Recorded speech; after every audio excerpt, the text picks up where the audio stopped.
Right everyone, I am here with Peter Licourinos from HMO and Steroids. We're in one of your HMOs which is about to go to market, I believe.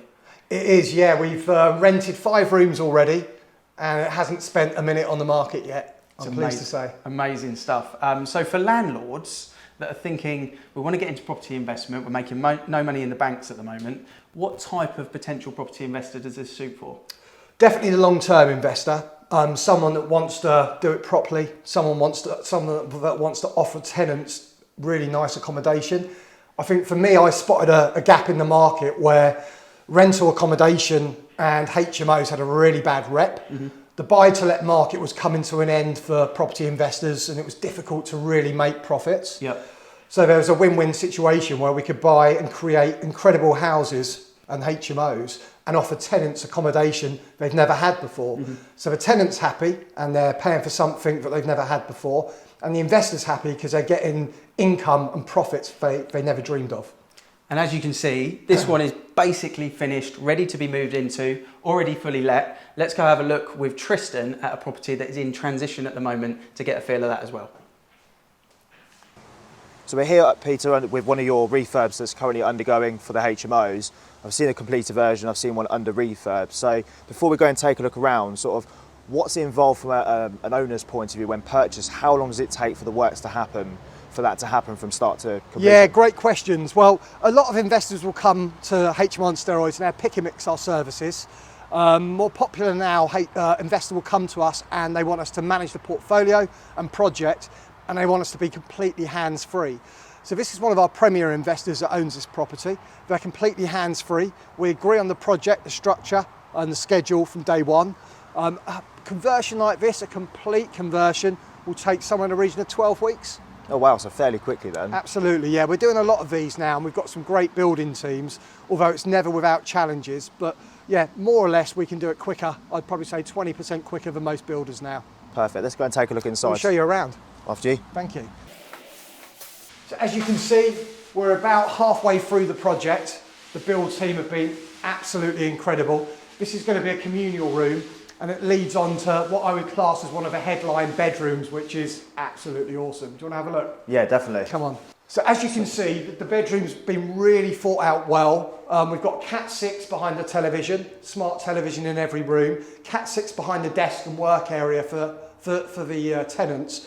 And we've got USB and plug sockets by the beds as well. And this one actually has a dressing area and an ensuite as well, which will help us achieve incredible rent. And typically, I've noticed you do themes within the different developments you do. So how do you choose the theme? What sets you out from doing it from each property to property? I noticed in the other one that Ian's at, it's a London theme. So how do you choose that and why? Yeah, brilliant question. I think this is where I put my vision, my personality, my passion into each HMO that we deliver for our investors. It's always a luxury theme. It's something that's going to be popular, well received by the tenant, and something the tenant can be proud of and enjoy while living in our properties. This one's going to be a sports theme because of the way the house lends itself to the theme. We've got a nice outhouse which is going to be muscle gym. We've got a big shed out the back which is going to be Tour de France, where there's going to be a bike shed and even an area where they can repair tyres and work on their bikes. Bikes is a massive importance to tenants now. Some of the rooms are going to be called after the World Cup, Euros, and we just play on the themes, have fun with it, and create incredible rooms for our tenants. So how many rooms and bathrooms is typically in a house like this? Yeah, that's a really good question. A house like this, it would be easy to get carried away, and we could have potentially put 7 bedrooms in this. Once you go above 6 bedrooms or 6 people in a HMO, then you have to not only go for a HMO licence, but full planning permission. The costs in that can be significantly increased. Not only that, we've found that over the years, the perfect amount of people in shared accommodation is 5 or 6 to create a harmonious household, almost a family environment. And by using the additional space to have extra bathrooms, we've got 2 en-suites, we've got a total of 4 bathrooms and a cloakroom. And with some of the bedrooms, we've even put walk-in wardrobes. We can get upwards of $850 rent per calendar month. So when you compare a 6-bed against a 7-bed, we're actually getting more rent and we've got a better HMO and a better household. And we've also added more value to the property as a family home. So it's, again, a win-win for the investor, for the tenant, and for the actual property itself. I think it's a great idea, really. And I know you spoke to Ian about numbers, so I'd be really excited to go back and show this in more detail. So we've had a look at a property finished, we've had a look at a property that's under development. This is one of the double rooms, obviously finished, it's stunning. What sort of numbers are the landlords going to expect? Yeah, obviously the most important things. We purchased this property for around 5%, 4 or 5% below market value, and that's really below the market value. We added significant value to the property by obviously improving it through renovation. We also turned the front garden into driveway parking for 5 cars under permitted development. And we also converted the garage into an ensuite bedroom, or as a family home could be counted as a small annex for a family member.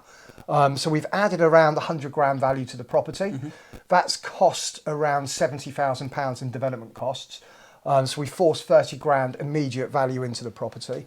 All the rooms but one are rented, and it's not even hit the market. And that will generate around over £43,000 revenue a year, of which around 49% of that is profit. So amazing. Incredible profits and incredible accommodation for the tenants, which is equally as important. Mm-hmm. And I think our passion was always to turn the HMO market on its head and offer tenants the best accommodation they could in the UK. As a result, our investors get the best income a HMO can provide them. And how long would a landlord expect a tenant to stay in one of your rooms? Yeah, the average tenant in the UK stays around 7 to 8 months in a HMO. I'm pleased to say ours is actually 15 months. So over double. Over double. We don't do less than 6 months. It's all done on an AST. It's all done professionally, properly. Our business partners, lettings partners are governed by ALA. We're governed by the Property Ombudsman. So it's really important we do everything properly. Amazing stuff. And if someone wants to get in contact with you, they're thinking of putting their money into this kind of convenient investment, what's the best way that they can reach you? Yeah, great question. Please visit our new website. We've invested a huge amount of resources, time, our networking team into to help you, guide you along your way, and also get in contact with us, which is www.hmonsteroids.co.uk. Amazing stuff. Thank you for your time, Top Peter. man, Thanks for having us around.